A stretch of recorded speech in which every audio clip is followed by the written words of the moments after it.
So we do want to let you know this meeting is being recorded. We will stop once we get to the student Q&A section. So we will include our prepared questions in this. Just wanted to share that. Thank you all so much for joining us tonight. My name is Caitlin Dice, and I work for University Career Services here at the University of Houston. And I also have my colleague Cynthia Olmedo on the call. Cynthia, do you want to say hi? Hello, my name is Cynthia Olmedo, and I'm with Alumni Career Services.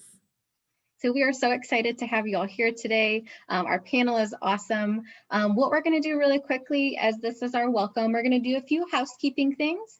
So we would ask that you remain muted throughout this entire session, unless you have a question. You can unmute yourself at that time. Additionally, if you have questions throughout, please go ahead and add them into the chat.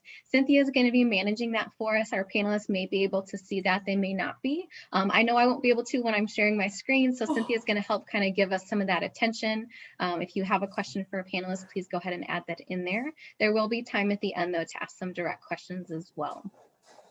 In addition to that, just to kind of share a little bit about our agenda today. So we've done our welcome. You'll get to hear from our panelists shortly. They have some wonderful stories and bios to share with you. And then we've put together some questions from University Career Services for our panelists. And then we will open it up for you. You'll be able to ask them some really great questions to hear about maybe a little bit more about their journey and how it connects to yours. One of the things we were doing while we were waiting for additional folks to join was to have you add your name, classification, and your major into the chat, just so that we can kind of know who's in the room. So Cynthia, do you want to kind of run through there and share if there's any trends that you're seeing? Sure. So let me see. I'm going to start off. One second. Have environmental science senior, biology major senior, psychology major, PhD candidate, atmospheric sciences, biotechnology freshman, health major concentrating on public health, and then a graduate student majoring in statistics and data science, PhD candidate in chemistry, and then an undergraduate majoring in computer information systems. Awesome. What a range. I love that. That's great. All right, well then I'm going to transition in. Actually first, any questions from any of our students? Anyone need anything? You ready to go? I'll take that as a yes. All right. So transitioning on, again, I've already introduced myself, Caitlin Dice and Cynthia Olmedo. We are here today. I'm going to be your panel moderator, and then Cynthia will be managing the chat. At this time, we're going to turn it over to our panelists, and they're going to each introduce themselves. They'll have about 5 minutes to introduce themselves. They want to tell you a little bit more about their journey and their story. But what I'm actually going to do is share just a little brief, that's wrong slide. A brief introduction about each of them, just so you kind of know who is going to be in the call today. So to begin with, Dr. Kayla Biekel. She is a 3-time UH alumna. She has her bachelor's in mathematical biology, a master's in applied mathematics, and a PhD in mathematics from the University of Houston. She has tried multiple different avenues, and hopefully she'll be able to share a little bit more about that with us. She defended her PhD in 2019, and she accepted a postdoc position at MIT. She was there for a 1-year postdoc position that did end during COVID, and she was able to secure employment during COVID with Cisco. So not the technology people, the food people, food transportation. And she works there as an associate data scientist. So Dr. Biekel, go ahead and give us your introduction. Hi, thank you so much for the kind introduction, Caitlin. So like Caitlin said, I've had quite a journey to get to where I am. As for the different avenues, I would say I have tried a lot of different things. My mom, I think my parents are in the audience, so they know. There is a joke that I would change my major each week because I wasn't sure what I wanted to do. And so I will tell you, during my 9 years at the University of Houston, for about 3 or 4 of those, I had been jumping around to different biology labs. So I was a mathematical biology major because I told my parents I was going to do pre-pharm, and I did not end up doing pre-pharm because it wasn't for me. But I went to different labs, and I realized that I didn't like experimental work. I think the final straw was when, after 1 month of work of setting up these sleeping flies, the room heated up and killed the flies. and I was done after that. So yeah, so I decided not to do experimental work. And then eventually I met Dr. Azevedo. I don't know if he's still in the biology department, but he introduced me to Python. And then that's when I realized, yeah, I'm gonna do programming. I wanna do maybe math. And so I started my journey learning about math as someone that was not a math person because I was trying to do biology. So I see a couple of my colleagues from the math department are here. And so they know how much I struggled from the beginning, but somehow I made it out in 2019. And yeah, I ended up in that MIT postdoc, which was not math, it was in education.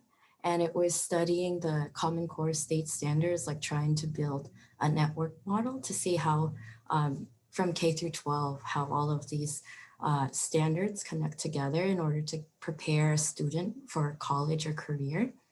And so when that thing ended last year, September, during COVID, it was the most stressful time of my life trying to job hunt.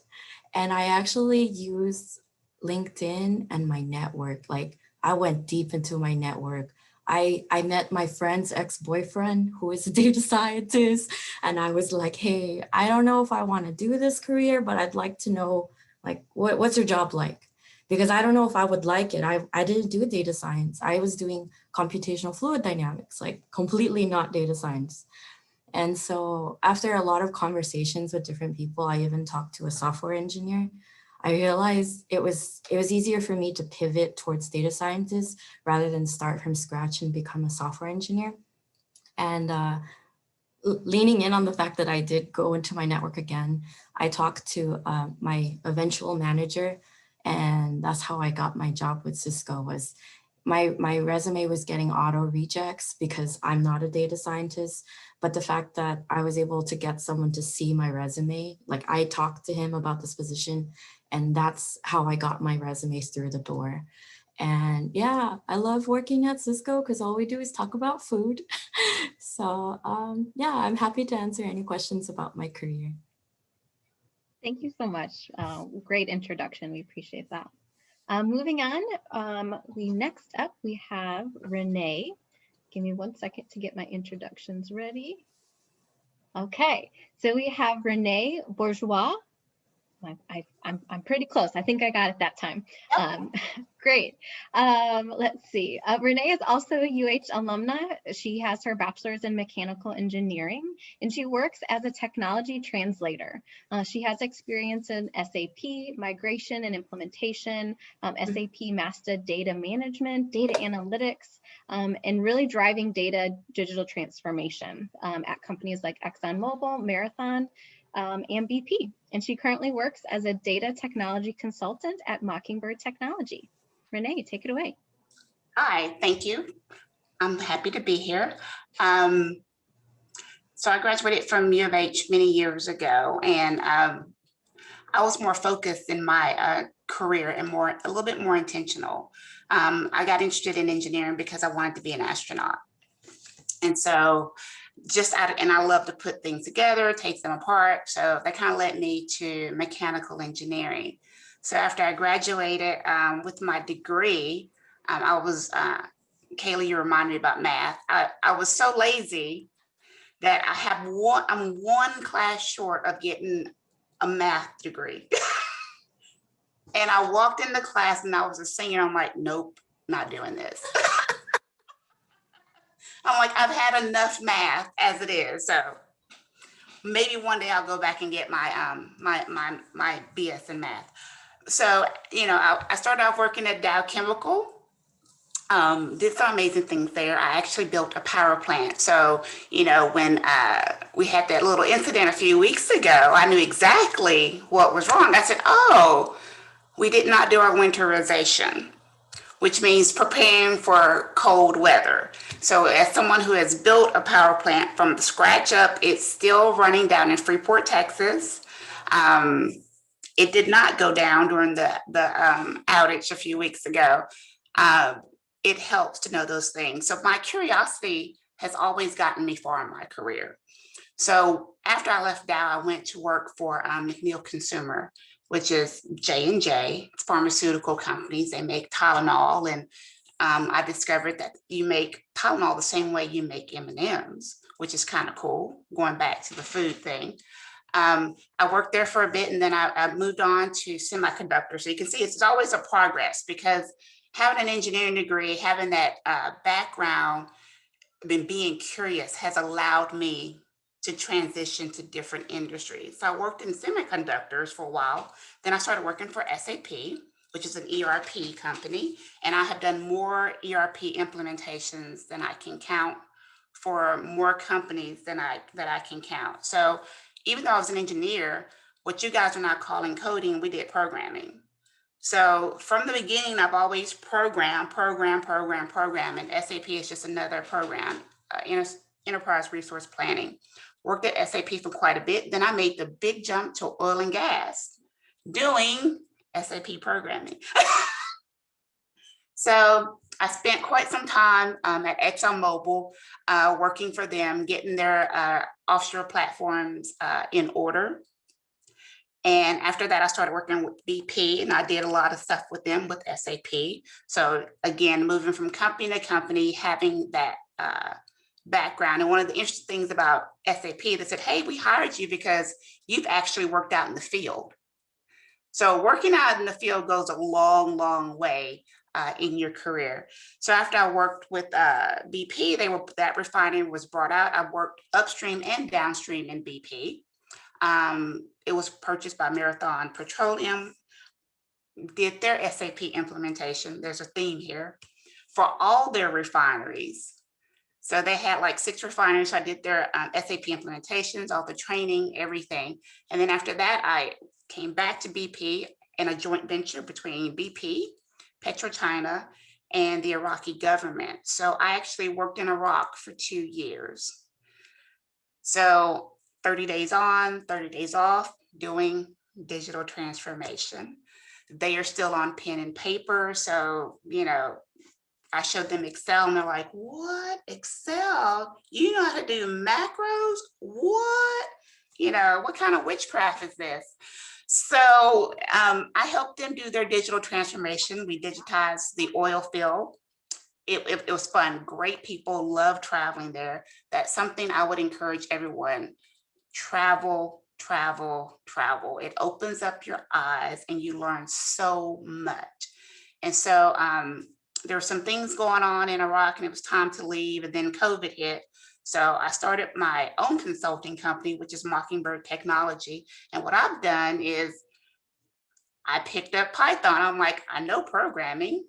Why not do Python? So now what I've been working on the past year is artificial intelligence and machine learning. So it's like that constant pivot from an engineering degree. I mean, there's no one on this call that's an engineer, so I feel kind of bad. I'm not sure what's happening there, but just always keep that curiosity. Don't be afraid to try something new. I mean, because even if you don't do that well, at least you tried. At least you tried. Just keep that curiosity going. So that will be my biggest thing. And also network. Build your brand now. Get on LinkedIn, start building your brand, and network. And don't network so it's that transactional. Like you'll say, hey, Renee, I am XYZ. Got a job for me? No. Take some time to get to know the person and build that relationship, so that when opportunities come up, they'll say, hey, I know Kayla, she's a data scientist. She likes food, but she hates math, and she can do this job. And that's how it goes. And once you start building your network, opportunities just flow to you. It's really amazing. Thank you, Renee. I love that. Can I ask a quick question about the M&Ms and Tylenol? I'm kind of still stuck there for a moment. Yes. I just ate some M&Ms for lunch, and now I'm like concerned. They're printed the same way. So if you ever look at a Tylenol, you're like, well, how do they get the ink on it? It's the same process, same methodology they use for M&Ms. So it's actually the reverse of what you think it is. It's actually printed first and then dyed. Interesting. Okay. Yeah. All right. Well, thank you so much. I appreciate it. Great introduction. All right, our next is going to be Dr. Deedum Trobinoglu. She studied, oops, sorry, so many screens, studied bioengineering and biological sciences in Turkey. She graduated from University of Texas Southwestern Medical School with her PhD in immunology, and she joined the laboratory of Dr. Jim Allison at MD Anderson Cancer Center. She currently holds the prestigious Odyssey Fellowship at MD Anderson, where she receives salary and research support for 3 years. So Dr. Chobinoglu, go ahead and introduce yourself. Thank you so much for being here. Yeah, thank you. I think it will be hard after Renee. She has so many accomplishments. I don't know if I will be up to that bar, but let me try. So my name is Deedum. I have a degree in bioengineering, also in chemistry. I initially thought when I was like 11, 12 years old, I should be a tissue engineer, come up with new organs so no one ever needs to be hospitalized or end up dying because of an organ shortage. So that was my childhood dream, to design tissues. And we didn't have a degree in tissue engineering in Turkey. I don't think it exists to this day, but the closest thing was bioengineering. So I ended up studying bioengineering. But around that time, I ended up doing pretty much anything and everything. For us, the field was the lab. So I was in the lab starting my freshman year. I did projects that involved putting electrodes on people's face, tracking their eye movements to move a cursor on the screen for people who are handicapped, so they can actually type letters, to different agricultural projects, to molecular engineering. So I ended up doing a bunch of different things, and that would be one recommendation I have for any STEM trainee. Try different things, even if it is slightly out of what your degree says. Don't be hesitant. You don't know what you will learn, and more you learn, the broader your perspective is towards sciences, and it would push your applications in all steps of your life, because you know how interdisciplinary science happens. And that is kind of a team that I built myself upon. At Southwestern, when I started my PhD, I ended up studying how nervous system and immune system connect. Now this time I'm merging neuroscience and immunology, two ginormous fields. So again, interdisciplinary research. And towards the end of my PhD, I thought I wanted to stay in this. It was so far away from tissue engineering. Of course, now I'm a grown up and I have a whole different perspective, but I really like the idea of how nervous system and immune system talks. That has been rarely studied. And towards the end, my husband, who is also a scientist, he encouraged me to pivot to cancer. He was saying there are so many cancer biologists, rarely they are trained in immunology, and you should try it out. He actually recommended me to apply to my current mentor's Jim Allison's lab. So I joined Jim's lab in June 2018. In October 2018, he was awarded Nobel Prize in medicine. He has devised a new set of, it's a new paradigm to cure cancer. Basically, we have the first curative treatment called immunotherapy, where you activate your immune cells. Immune cells now are able to kill cancer, which has never been done before, although it sounds a simple idea. So I've been working in Jim's lab since 2018. Now I'm merging neuroscience, immunology to cancer biology. So I love doing this interdisciplinary work. I'm not a cancer biologist by training. I'm not a neuroscientist by training. I'm somewhat of an immunologist, but I'm doing some science that neither one can do by themselves. So that has been incredibly exciting. And I'm really grateful for the opportunity. And for me, picking the interdisciplinary team was kind of a, yeah, everyone is doing regular biology, I should do something different moment. It wasn't really well thought of, but I'm glad I picked it that way when I was little. I started college when I was 15, so my college decisions are not all that mature. That's why I'm really surprised. It was a good decision. But I would recommend for any STEM trainee to expand their horizons, because although we try to categorize our training in majors, biology is not separate from chemistry or physics or mathematics. These are all interconnected. And in order to do what you do the best way, you need to have some knowledge in everything else. So if you remember anything from me, interdisciplinary science is the coolest. So yeah, thank you so much for the opportunity. I look forward to chatting more. Thank you, Deedum. I appreciate that. That's great advice. We definitely have some interdisciplinary options at the University of Houston, and I would love to have those be shared with our students. So that's great. Last but not least, Lindsay Joseph. Lindsay is a medical laboratory scientist at a busy infectious disease laboratory in Florida. She received her bachelor's degree in marine biology and a second bachelor's in psychology. She then attended the University of Florida and completed her master's of science in fisheries and aquatic sciences. She discovered the field of clinical laboratory science and completed a one-year program and then sat for the national board exam. And as I mentioned, she currently works as a medical laboratory scientist at the Mayo Clinic in Florida. Lindsay, thanks so much for joining us. Go ahead and introduce yourself.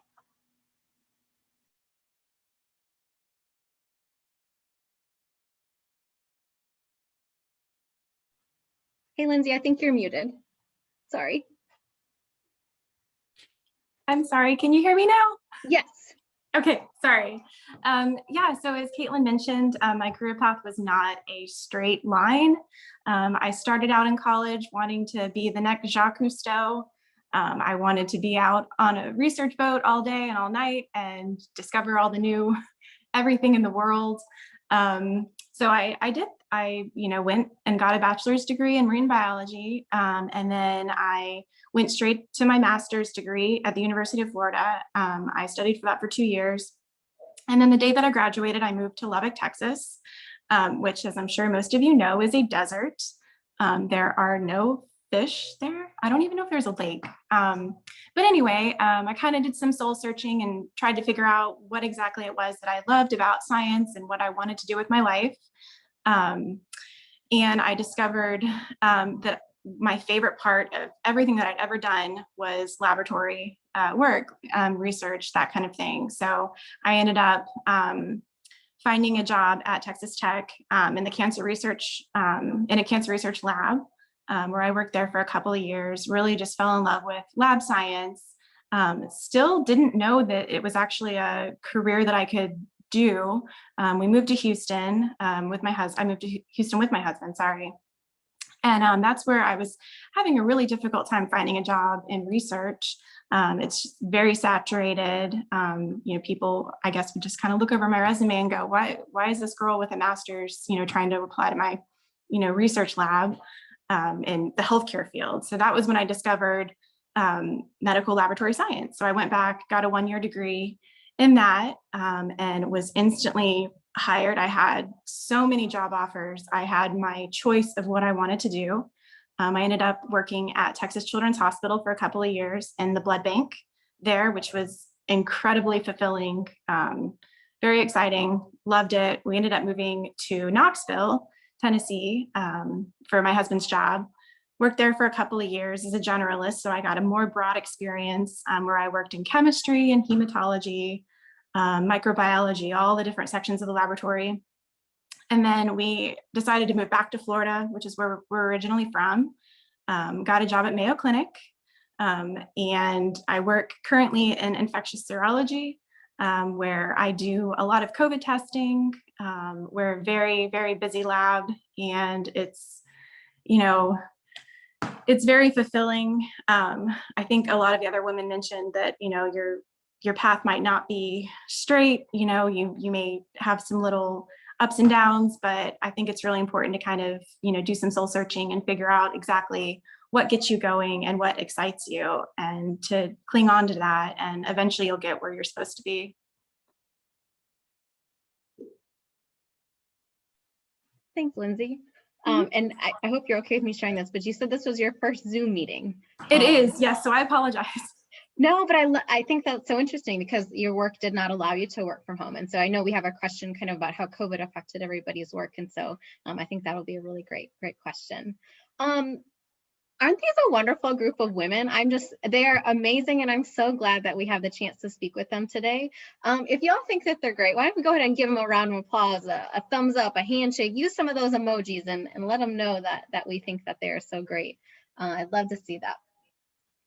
So I'm going to stop sharing so we can kind of all see each other now this way. We are going to transition into some prepared questions that we have for our panelists today.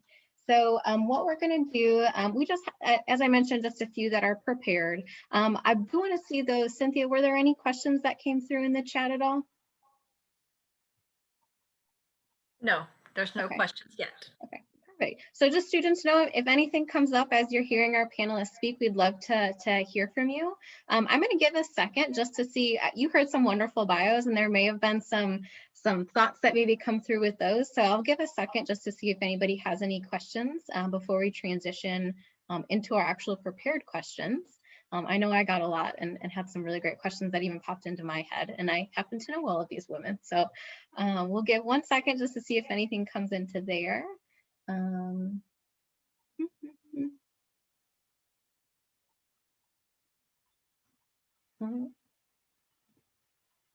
We had one comment. Yes, about wanting to be a marine biologist in middle school. Great. I love that. I will say it was, I had a very fulfilling undergraduate experience. I got to do a lot of really cool things. I went on a research boat for a week, lived on the boat. It was a lot of fun. I went to Costa Rica for 10 days. So, it was fun, but, it took me a while to really get my career going, which, was a trade-off.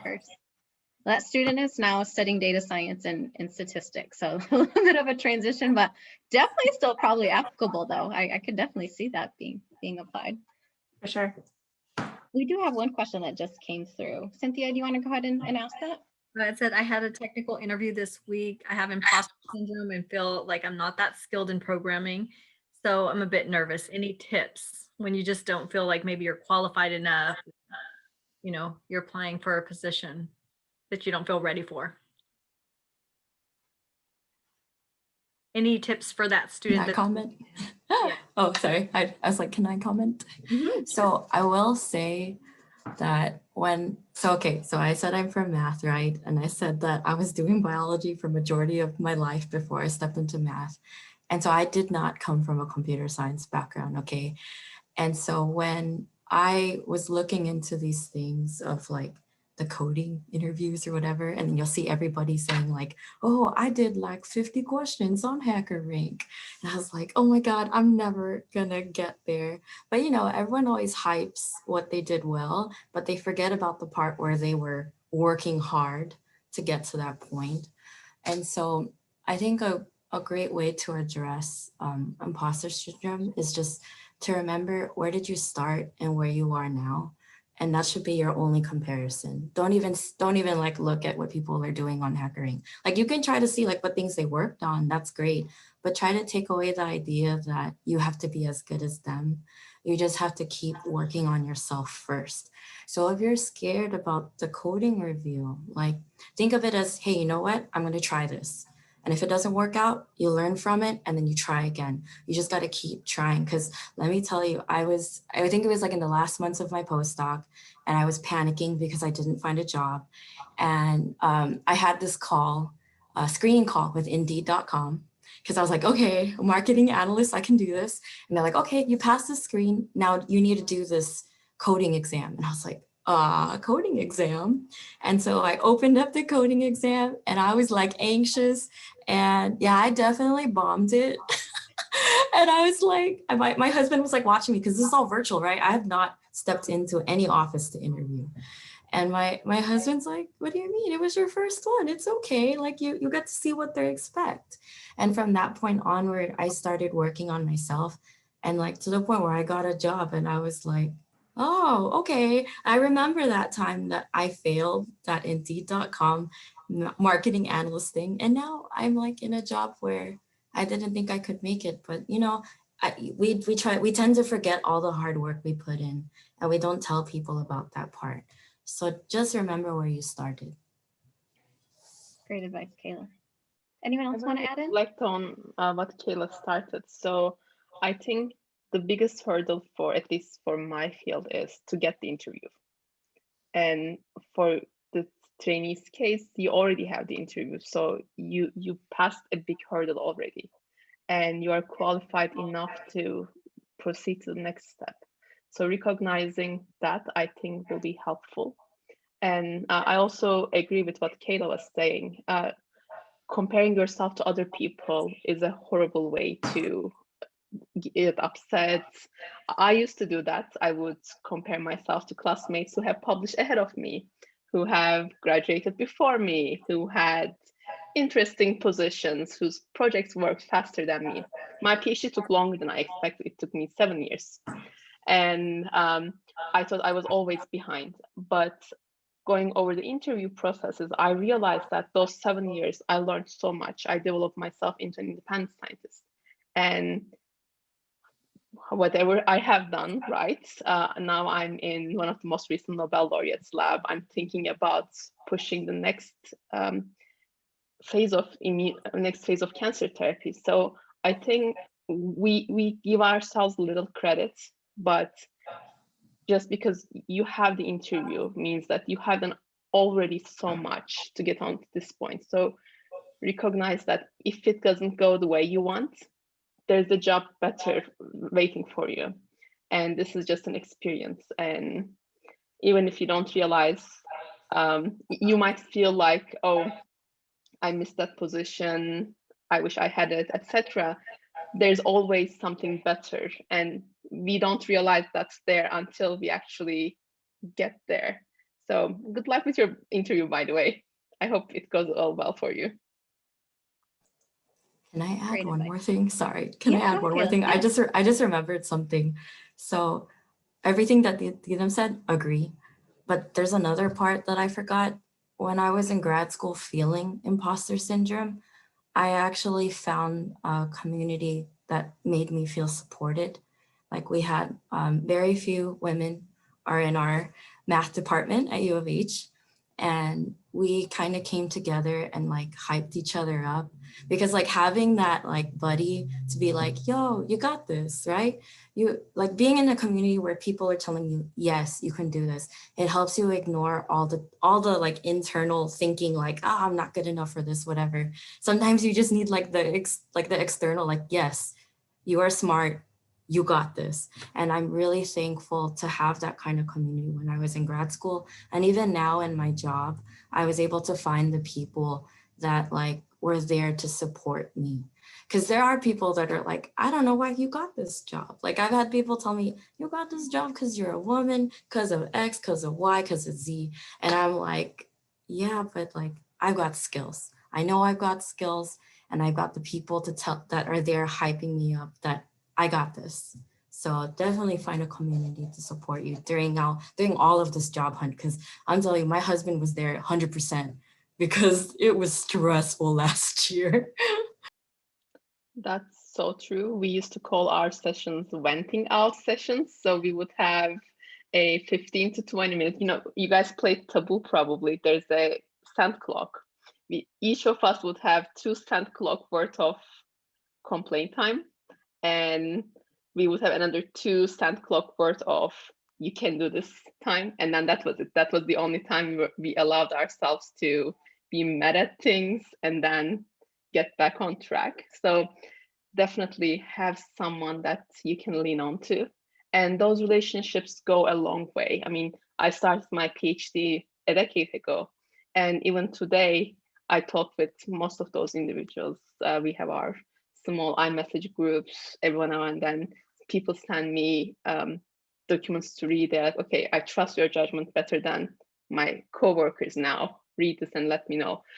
Those interactions go a long way, and try to foster those because that's part of your network too. That's great advice. Thank you, Tammy, for that question. I never thought about that. Great. Elaine, Cynthia, do you want to ask that one? Sure. I'm doing a paper about women in STEM. I want to ask a few questions, but I'll start off with this. Through gender disparities or narrowing, do you still experience any kind of discrimination or different kind of expectations because of your gender? If so, how did it manifest? Yeah, let me open that one up to Renee or Lindsay, and then I'd love to see if anybody else wants to add into that. Renee, you can go. Go ahead. I'll do it. I was reading it because I want to make sure I got it right. But I mean, yeah, you're always going to experience discrimination. That's not going to go away. You have bias, you have unconscious bias and conscious bias.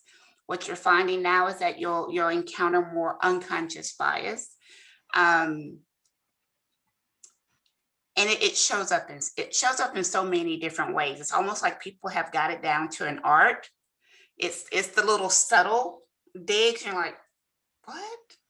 Because if you're not in that mindset, you're going to miss it. But for us, for STEM, I'll go back to it's kind of like the previous questions about jobs. You'll see a job description that has what I call a unicorn request list on it. I'm like, if that person exists, they are not looking for a job. And one of the big discrepancies, because they're going to be hired, and that's just being honest. Someone's paying them very well. And what will happen is you'll see that unicorn list, and as a female, we tend not to apply for those positions. A male was like, and I had a guy tell me, he goes, 20%, I'll just go ahead and apply. So you kind of see it showing up there as well in the job descriptions. You can see it in the actual workforce and how you're being addressed. Are you the person making all the copies? Hey, can you facilitate this meeting for me? Type thing where it's like, well, it's great if it's rotating, but if it's always you, then that's a dig at gender. So you have to watch out for things like that. Or you could be a part of a team and you've done most of the work. And then when it comes time to present to the C-suite, then it's a male counterpart presenting, and they're presenting your work. So it's getting better, but it's still going to be an issue. And like I said, I think you're going to see more unconscious bias appearing. And part of our job and our role is to make sure that we call it out when we see it. Because if people are unaware of it, they don't know how to do better. So if you know better, you do better. Lindsay, go ahead. That was a great answer. I will say that my field is largely female dominated. So personally, I have never really seen any kind of discrimination against women in the workplace, at least in the medical field. So I don't really know if I have anything else to add onto that. No, I think that's great. Yeah. Okay, let me just say I'm in data science, and it's just me and this other girl that are the two female data scientists on this gigantic project. The rest is like all men. Eventually they added these two girls, but they are not data scientists. They're our business partners. So like being one of the few technical women, yeah, I've seen the challenges now. I thought I was going to escape it from academia. I was wrong. I feel it more too because of the fact that I have some coworkers. Okay, so this is like yesterday, like legit yesterday. I had a coworker that like messaged me being like, hey, can I pick your brain? And I was like, okay, maybe he's going to be asking me about pricing or something, like something that I'm my specialty, or like maybe somebody told him, yeah, go to Kayla for that. Or, you know what I mean? Like someone referenced me as a good source.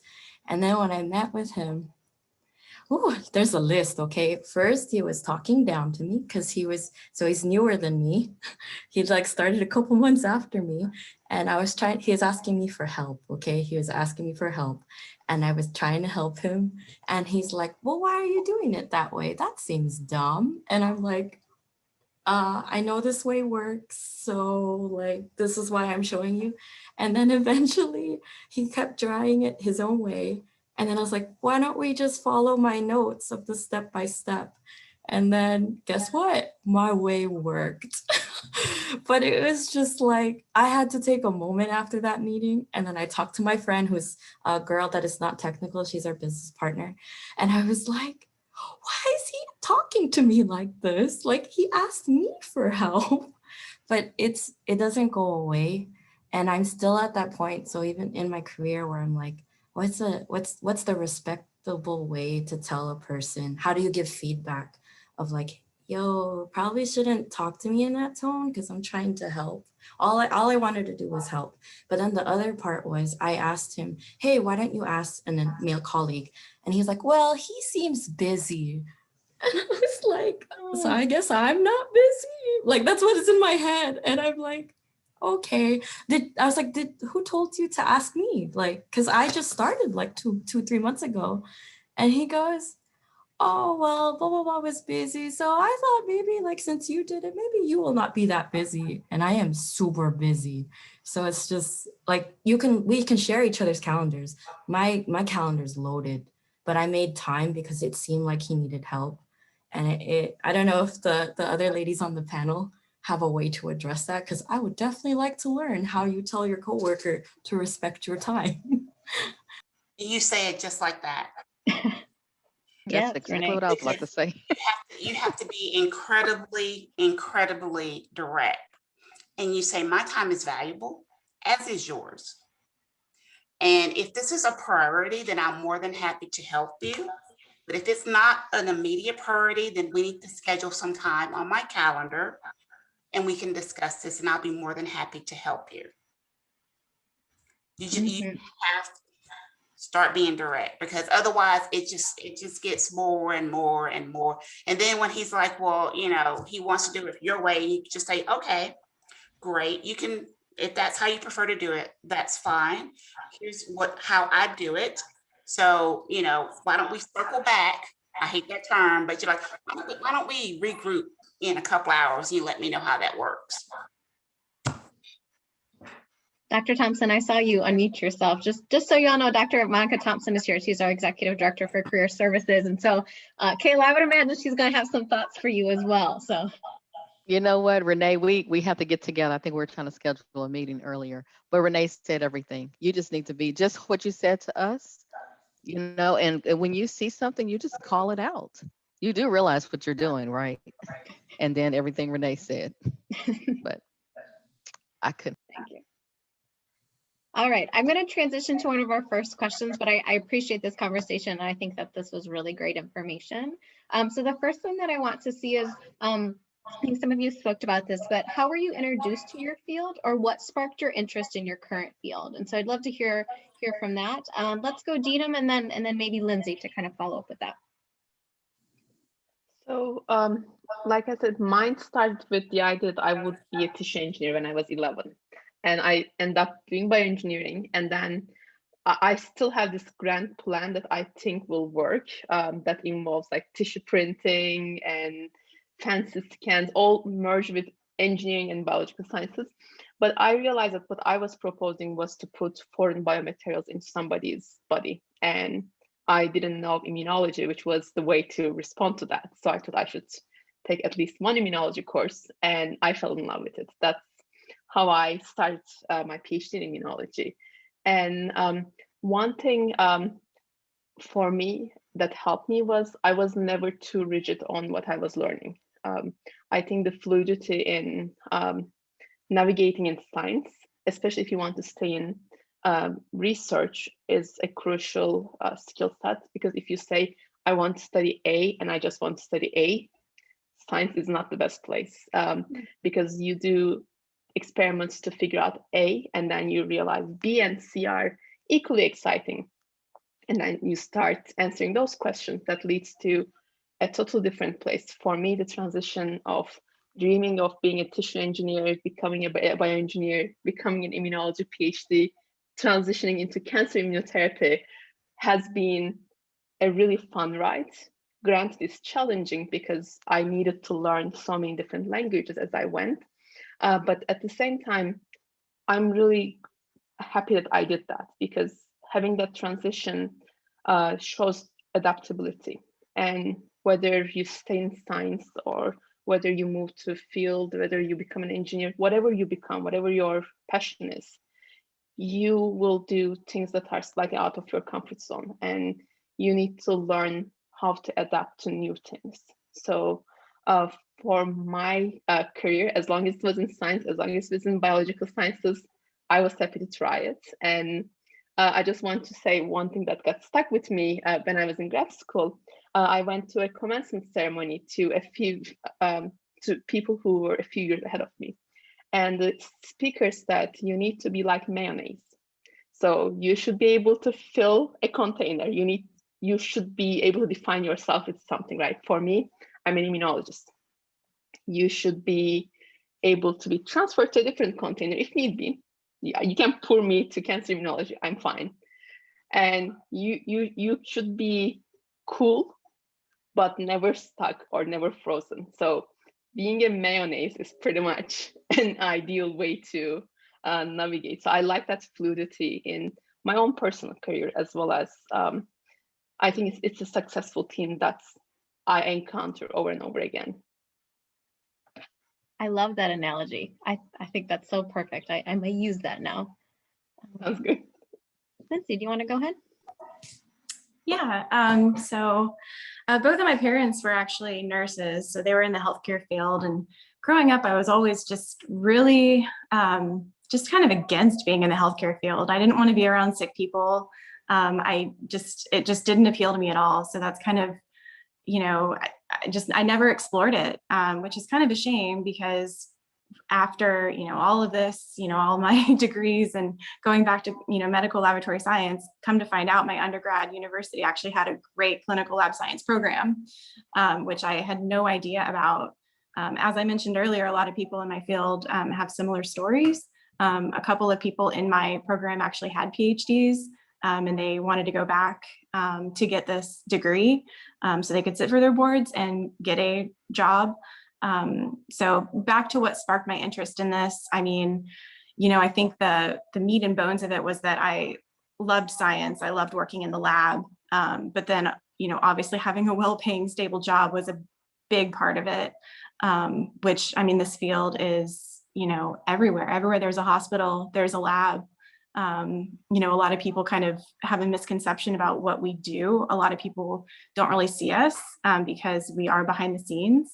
We're not the nurses and doctors out there, but we do have an important role in the hospital. And, like I think I said probably 4 times, it's very fulfilling. I get to see new things every day. Again, with the last year of COVID, it's just been insane. It's just unprecedented. I hope we never have to go through that again, but it's, definitely been a big learning experience. This field is so broad. There's so many different areas to work in and specialize in. And I want more people to learn about it. It's such a cool field. And yeah, I don't know. No, I think that's great. Can you tell a little bit more, maybe kind of about what you do? I think maybe students would love to hear a little bit more specifically kind of about that, and maybe how COVID was impacted or what your role was. Yeah. So my day-to-day operations are, they're different every day, and it depends on which lab that you work in. For instance, me right now, I work in infectious serology, which is a part of microbiology. So I run a lot of different testing for different bacteria, different viruses. I do a lot of troubleshooting on instruments. A lot of people kind of think that we just put blood samples on an analyzer and like go beep, beep, beep, and then a result pops out, but that's not how it happens. A lot of the stuff that we do is actually manual. It's manually read. It's highly specialized. It's not, some things are a little easier. Your chemistry departments are a lot of instrumentation, but for microbiology, a lot of it is very manual. So I talk to doctors and nurses a lot. With any kind of critical results, we have to tell them about them immediately. When I worked in the blood bank, it was typing blood, making sure that surgeries had enough blood for their patients or any kind of traumas that came in. That was always just like it was stressful, but it was exciting being a part of that and feeling like you were actually, saving lives like right then and there. But again, we are behind the scenes, so we're kind of forgotten about, which is okay, because a lot of us are introverted and don't really want to be out there and have our faces on the billboards. But Yeah, so, you know, a lot of people think that we just like draw the blood too. And I have drawn one person, and it was a student, like one of my cohorts in my class. We don't draw blood, they hire phlebotomists for that. So it's, you know, if you love science, if you love the nitty gritty, there's a lot of different avenues in the laboratory that you can go into. You know, there's quality assurance, there's the laboratory information system. There's so many different things that you can do with it. So Thanks, Lindsay. I wanted more people to know about your field as well too. I think it's great. So, all right, I'm going to jump into one of our next questions. Let's see. What is one thing others would be surprised to learn about your academic or career journey? And so I'll open this up to anyone.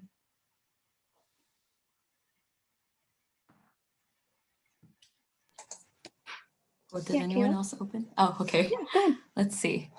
I think I would say something surprising about my academic journey. So Caitlin actually probably remembers this story, but so I told you that I did all 9 years at the University of Houston, but I actually had a life before those 9 years. So the surprising thing is actually my freshman year was not at the University of Houston. I was actually at MIT, and that was a very interesting experience for me, being a first generation to be out of state, first generation to, you know, like my parents did not know what MIT was. They thought it wasn't like ITT, like the trade school kind of thing. So nobody really supported my decision to do this. And like in the end, after about a year and a half, I ended up dropping out because of several reasons, some of them being financial, being far away from family. It was just not good. Like it was not an environment where I thrived in. And I didn't realize how important that was, to be in an environment where you can grow. Because just because all of the really, really smart kids were going there didn't mean I had to go there. And so I realized that I made a decision to leave, and I saved a lot of money. So let me just say, I did save a lot of money. 1 year at MIT was my 3.5 years at the University of Houston.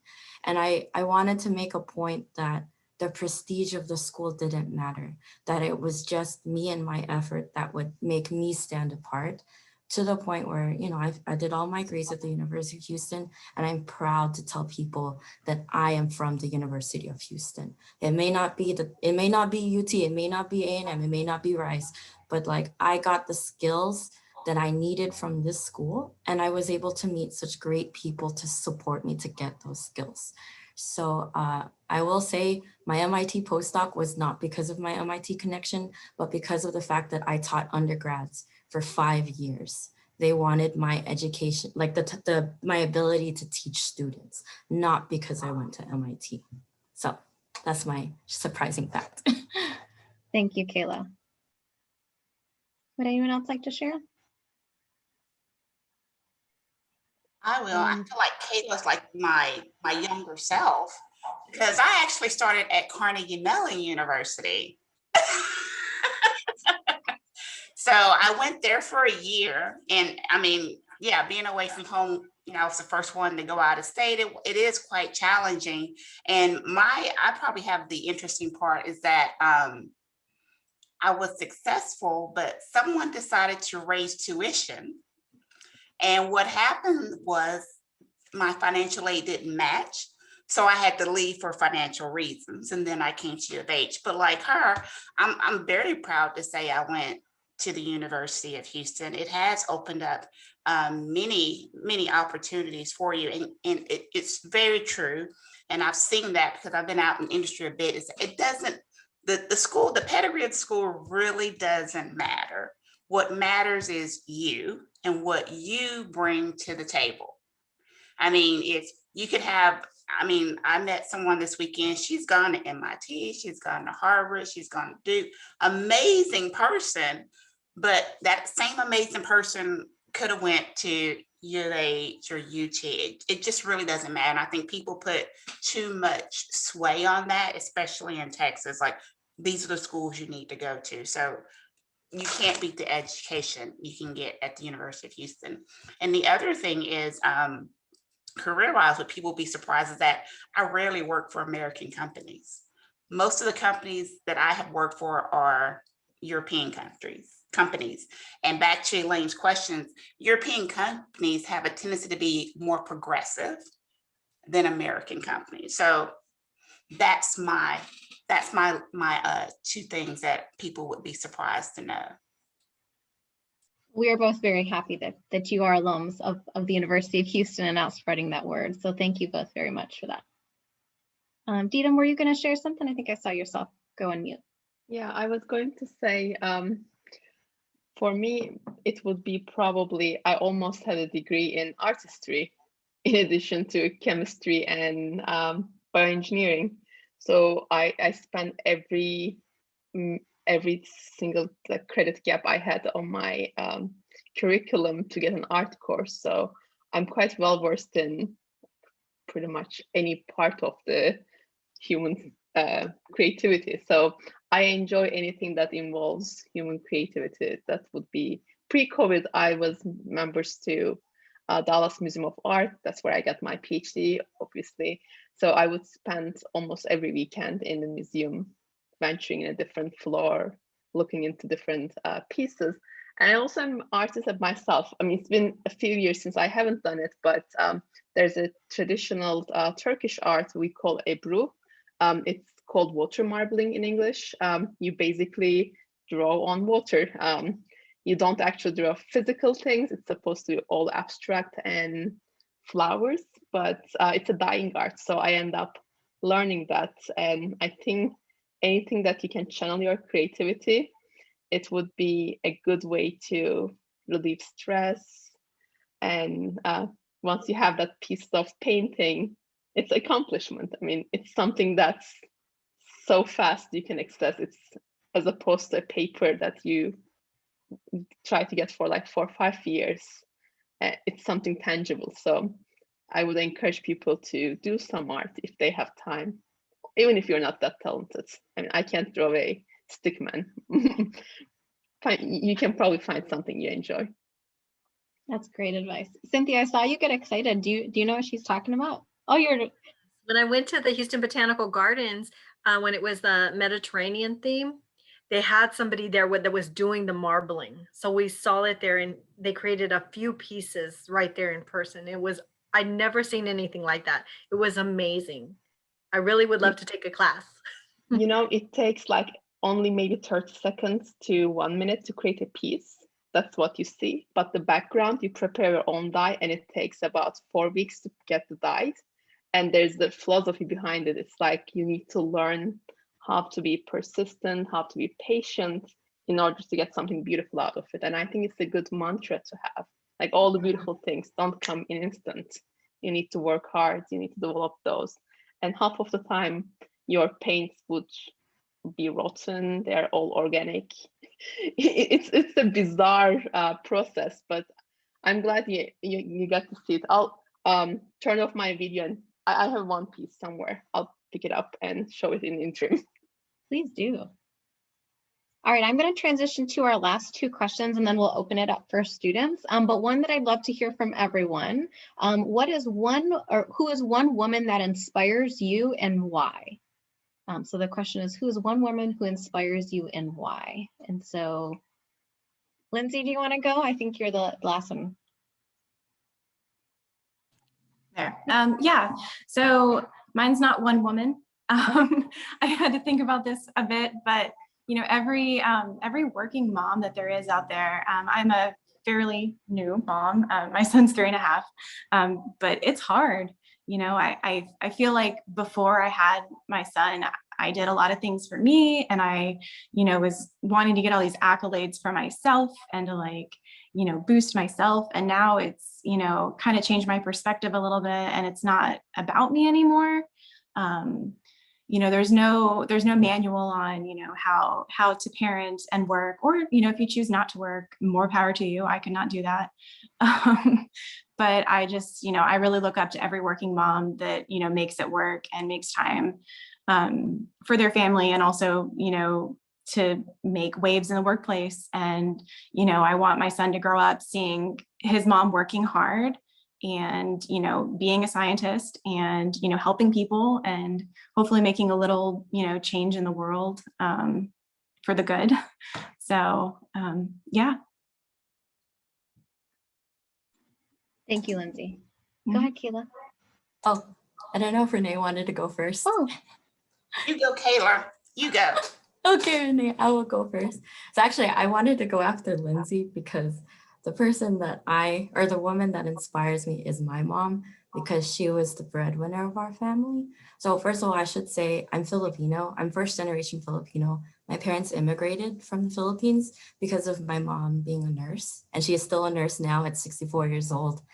And since my father had been working in the Middle East, his skills didn't translate here, and they both agreed that my mom was going to be the breadwinner, which is very different for our culture because it's where the man is the one that leads. So that was the first thing. My mom had a strong partner.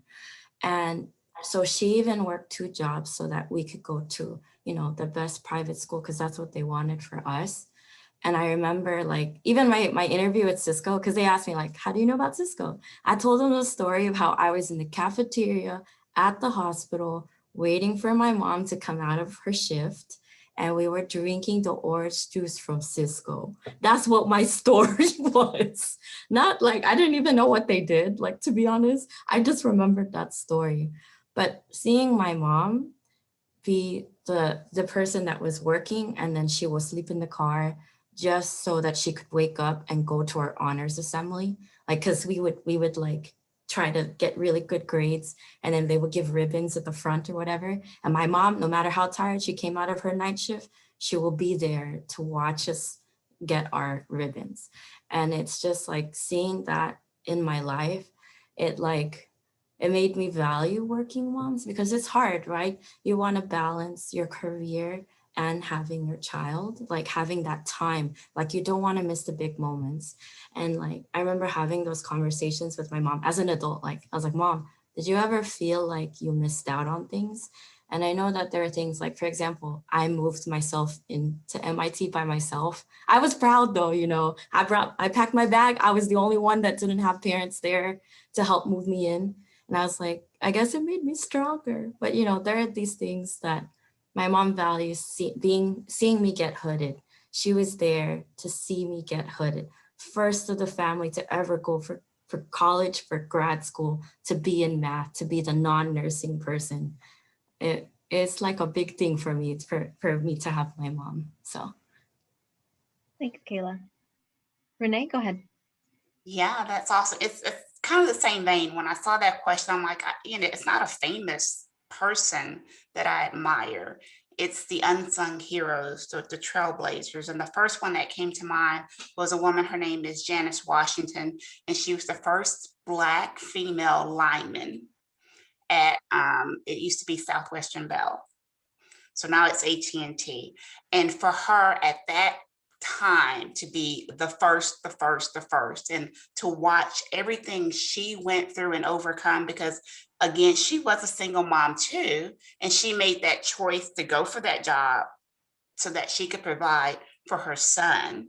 And just to see her day in and day out go and do her best and succeed was just amazing. And those are the women I admire, the ones that, you know, they're quietly in the background with grace and composure. They're either encouraging you on, or they're doing things that you may not even know about that are helping you to be successful. That's great. Thank you. Deedum, the question was, I think you may have gotten up to get the marbling, which if you have that, I'd love to see it. I found it. Okay. Yeah, let me just lift it up. Okay. This may not do the justice, but you guys Oh. will see ripples, right? Yeah. It's all in a paper. It's all one-dimensional, but yeah, this is all done on water, actually. Wow. So That yeah, is very that's cool. one of my final pieces. That ripple, it took me 5 years to figure out. Wow. There's dedication definitely with that. Yeah. Yeah, it's dated back to March 2010. So exactly 11 years, actually. Wow. That is great. The question was, what woman or women inspire you and why? So, of course, the working moms, they were always there. I I got a lot of support from female members of my family. Both my grandmoms are alive. They didn't go beyond elementary school. That wasn't the case for their generation. So they want us to get education.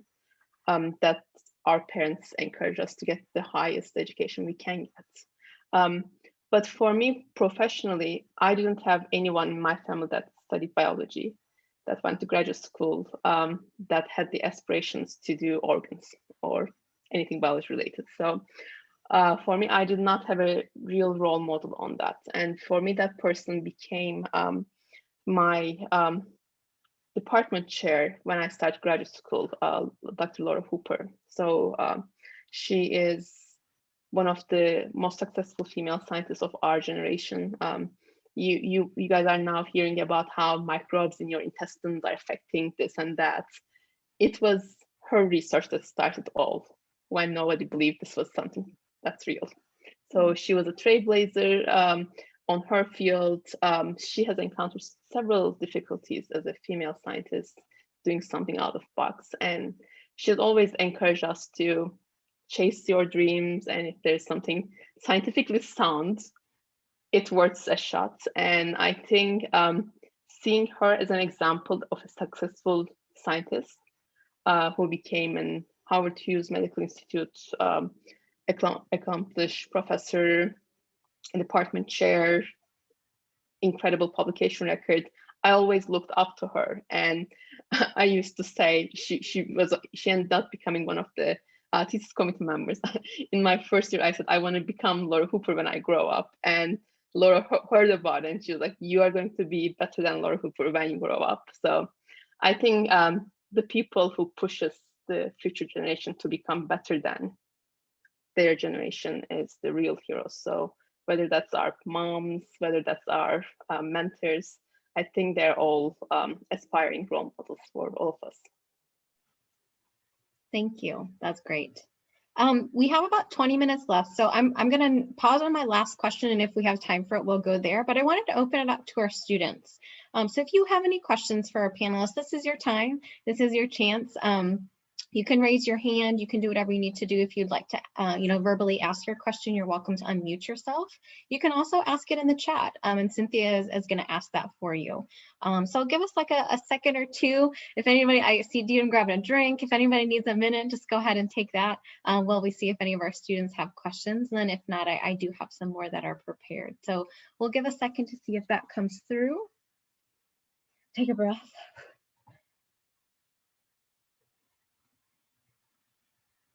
And if anyone is comfortable to unmute themselves, we would love that. Oh, Rosette. Excellent. Okay, Go ahead, Cynthia. I'm a senior majoring in public health. My plan is to get my master's in public health, but I've always had an interest in the field of science. I enjoy learning about it. My problem throughout undergrad was that I struggled in my NSM courses, so it was discouraging for me to pursue anything science or medical related. I would like to do something in the field of cancer, but would like to know where to go to pursue that science field, even with my struggle in science. Yeah, would anyone like to take that one? So I want to start, if it's okay for everyone, since it's somewhat cancer related too. Yeah. So even though we think scientists as the people in white lab coats, pipetting, like Lindsay said, there is a big team that supports us.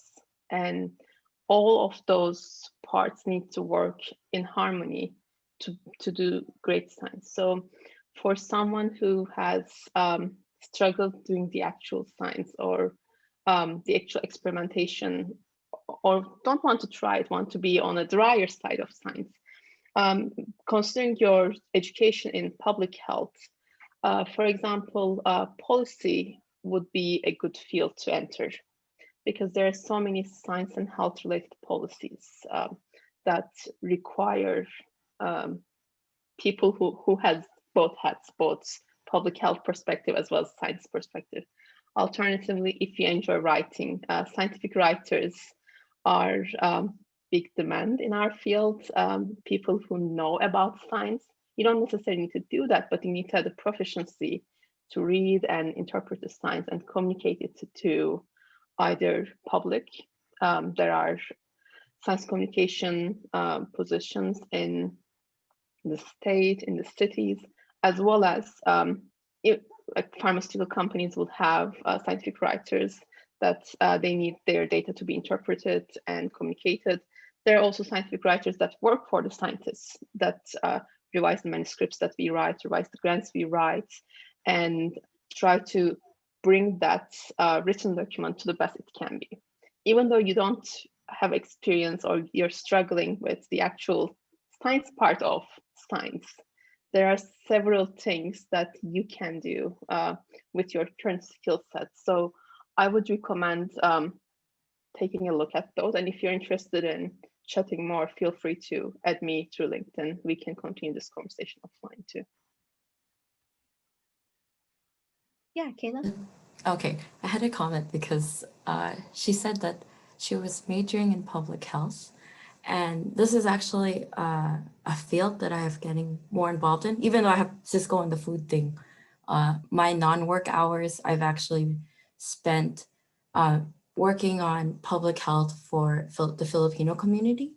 And it made me realize, because of all the groups that I've been interacting with, that you don't need the biology major to be interacting with science. Just like Deedum was saying, like there are so many different avenues. It's just more of, I think we don't talk about it so much. Like for example, in the committee that I'm in, where we're focusing on Filipino communities in Texas, right? I told you I'm not from public health, I'm from math, but somehow I came into this sphere because I met people that were in public health, and they actually work on like policy. They actually work, like one of them is with the city of San Antonio's COVID-19 task force, and they're working more with the communities and trying to communicate, like for example, why should you get a vaccine? You don't have to know too much detail about the vaccine, right? You just need enough to have the public trust that this is the solution for everything that's happening. But yeah, it's okay. I will tell you, my degree, mathematical biology, I took the class, I got a C. The professor remembered me. He said that I shouldn't go to grad school for math, but I made it. Like I got a lot of bad grades in my class, but now it doesn't matter as much. But yeah, that's what I would say is like, there are other avenues besides the basic sciences, which is more of like the biology research. So we can also chat too if you're interested in the public health. Okay. Thank you both. Lindsay or Renee, did you want to add into that one? No? Yeah, I think another thing to note is, you know, when you're a student, you're very focused on your grades, and grades are important. But I think, you know, once you graduate and you're in the field, nobody asks you what you made in a certain class. So, you know, as long as it's something that's your passion, you know, you can make it happen. You know, network. You know, some of the fields that were mentioned, another one would be something in like mathematics, like statistics. That's really important in the science field, if that's something that interests you. So yeah, I mean, if it's something that you want to do, don't take no for an answer. Yeah, I'll add something. You know, I saw on LinkedIn one of the engineers said that he graduated with like a C average 2.4, and he just landed one of the rovers on Mars. So there you go. So the grades don't matter. You can also look at medical liaison, which is also an up and coming field. There's so much going on in that field. Don't be discouraged if that's where you have an interest. I saw that too, Renee, and was definitely inspired by seeing that person. So go ahead, Cynthia, I see there's some questions. Sure.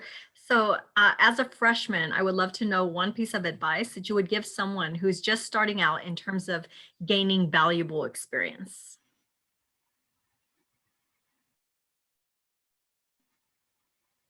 So can I go first? Yes, please go ahead. So everybody knows that you don't know anything in your field. So that's a given. That's the beauty of being a freshman. So whatever you do will be a learning experience. And for me, every time someone asks me this, my response is whatever is available, try it.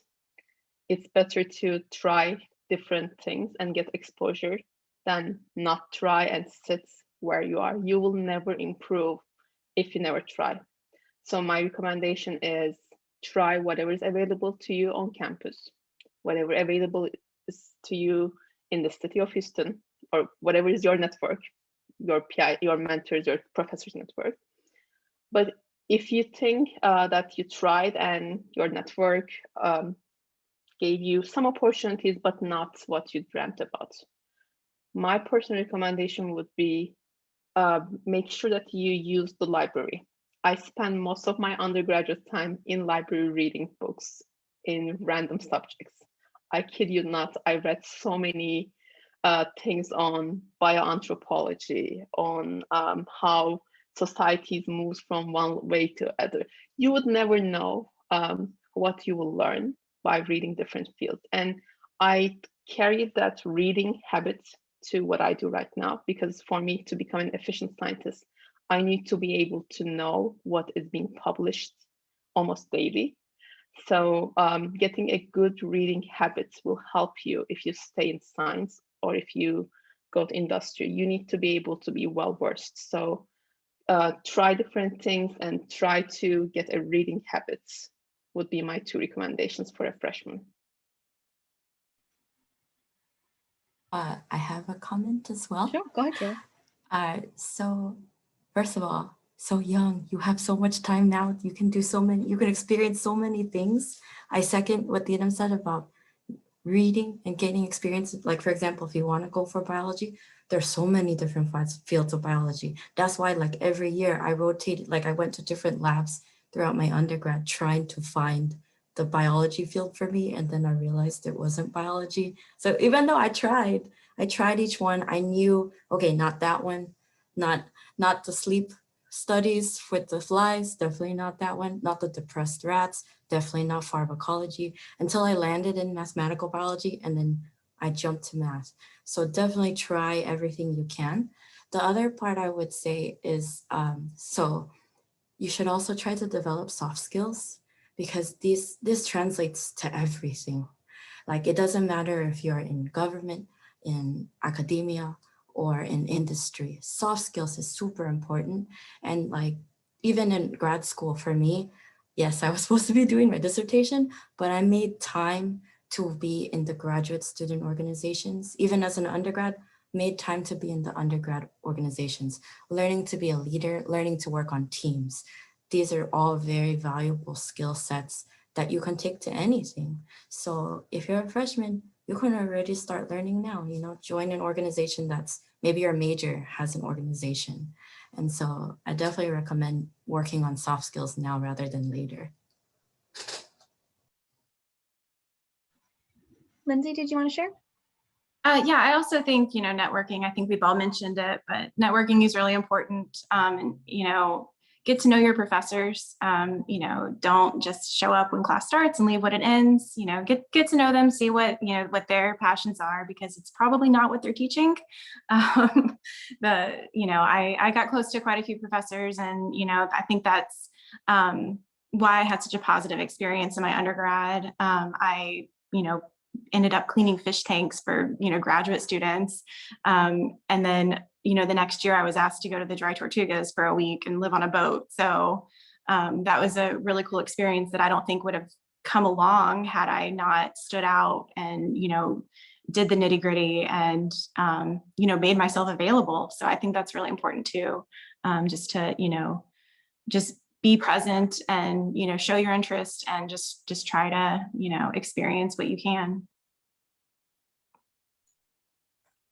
I agree. And I also think, I mean, everything everyone said is so important, but also, you know, have a diverse group of people that you're around. Start networking now, because like Lindsay says, when you talk to people and find out what their passions is, that could lead to other things, and you build those connections. So you are a freshman, you got a lot of time, but definitely hone in on everything everyone has been telling you, the soft skills, being curious, building that network. Now's the time to do it. Thank you all. Cynthia? Yes, so I have another question. A question related to representation, adding to Deedum's point of having a woman in science to aspire them to be.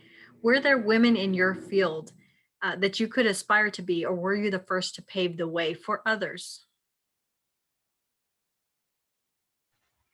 That's a great question. Yeah, Deedum, go ahead. So it depends on how you define field. In my undergraduate training, there were 18 of us, 16 of which were female students. Turkey has, at least in academic circles, almost a 50-50 male to female representation. So honestly, until I came to US, I wasn't aware there was a gender disparity. For me, I was taught that I can do anything that a man can do. Maybe aside from a few biological functions, I am equally well versed. If I get training, I can do anything, right?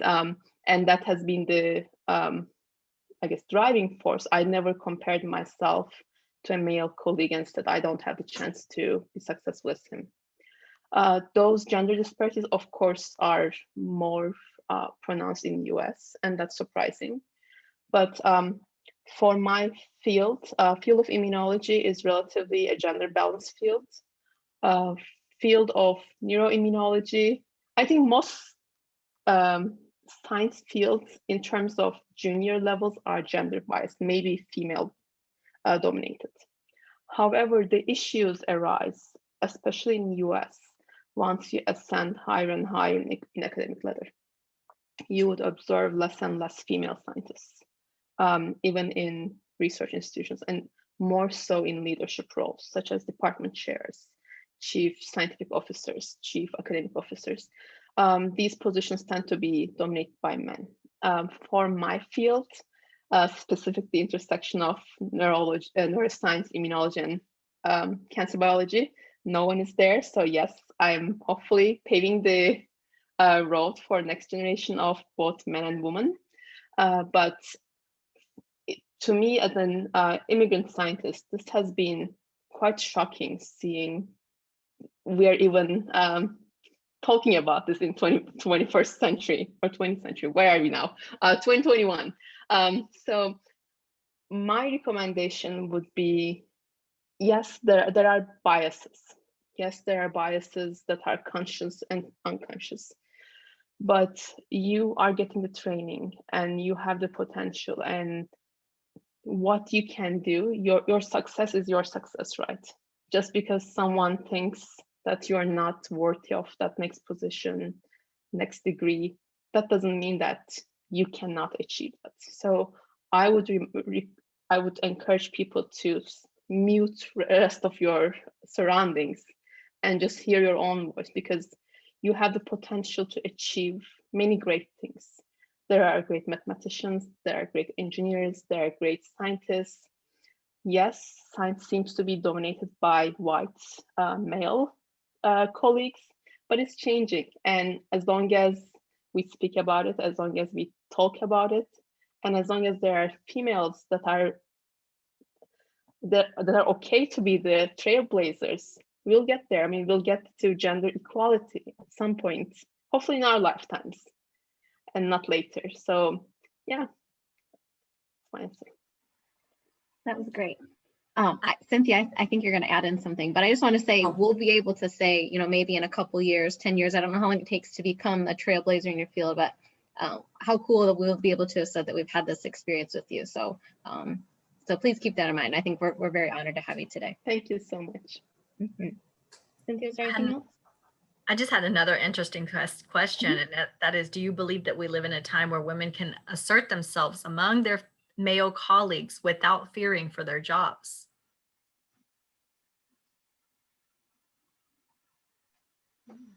Anybody like to answer that one? I would like to say, if they don't take your value, if they don't consider you as your equals, that's not the place to work. It would sound harsh. It would sound probably, oh, you already get your PhD and you're working with Nobel laureates. What are you talking about? No, in every level of your training, there is a good job for you. And as long as you're skilled, as long as you have the qualifications, if it's giving you red flags, even yellow flags, consider moving out. You are worth more. You have the training. So you don't need to deal with somebody else's ignorance, misbehavior, bullshit, whatever form it manifests. Leave it. You don't need to deal with them. That would be my recommendation. Thank you. Renee, I saw you unmute next, and then we'll go to Kayla. Yeah, absolutely. I mean, never stay somewhere where you're tolerated and not celebrated. If you have a fear that you can't speak your mind at your job and you could lose it, then that's not the place for you. It really isn't, because the only way we can get true equality in the workforce is if people speak up and be their authentic selves. I mean, it benefits you, it benefits the company. And I've seen so many people sacrifice their mental health because they did not speak up. So 100%, if you're just being tolerated in a work environment or anywhere, it's time to leave. It's just not worth it. Thank you, Renee. I've appreciated kind of these nuggets of wisdom that I feel the comment you just said about not being able to tolerate it, that kind of hit home for me, and I hope our students take that. So thank you very much for sharing. Kayla, were you gonna add something? Yes, and I think we had been talking about it. I think, was it Dr. Thompson that mentioned about calling out behaviors that that are not respectful. I would say that's a big thing that we did in grad school. So I'm not even thinking about my professional life.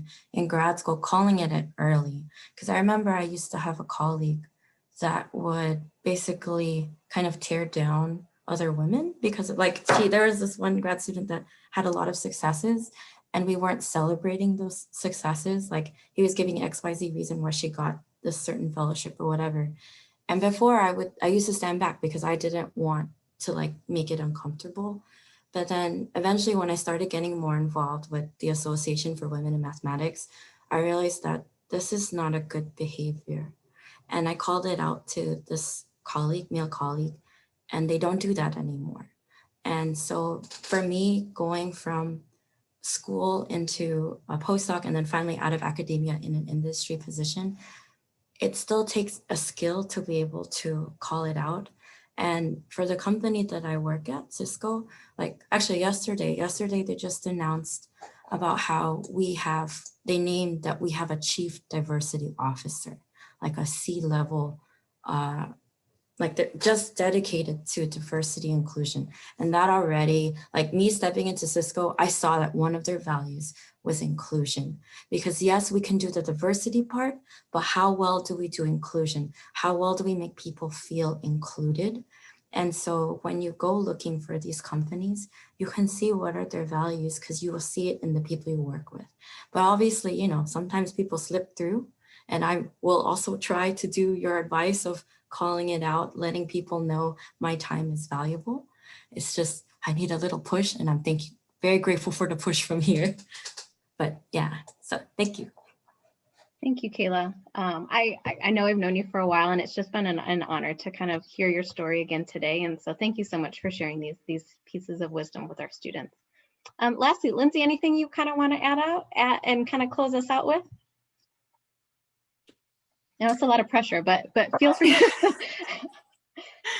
Yeah, I mean, like I mentioned, my field is, largely female dominated. So, I haven't really had to deal with any of that in my professional life, which I'm very fortunate for. I think a lot of good points were brought up. I think, it is really important not to settle and not to stay somewhere where you're not appreciated for what you are, or where you can't shine. I think that's really important. I know Kayla mentioned that Cisco, has the diversity, and Mayo Clinic is one of the most, one of the most diverse organizations there are. It's a great place to work for. They have, an Office of Inclusion and Diversity and Equality and everything. So I'm really thankful to be a part of that organization and, learn more about what goes on everywhere. So. Thank you, Lindsay. And I appreciate you being here and sharing a little bit of a light on the medical laboratory sciences. I think it's a field that definitely I want to expose our students to, and I'm so glad you had the time to share with us today. Thank you. I'm happy to.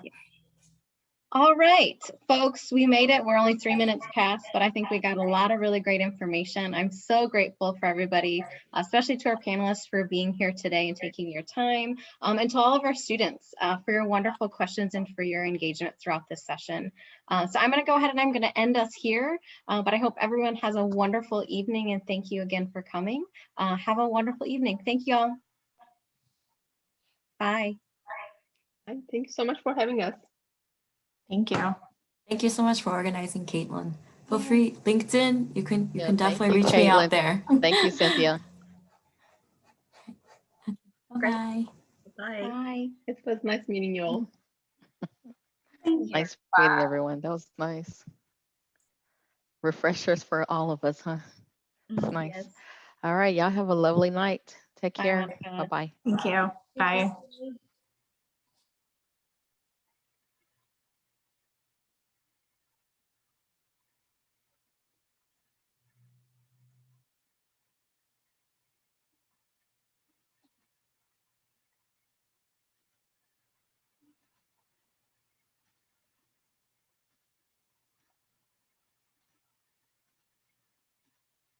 I just removed them.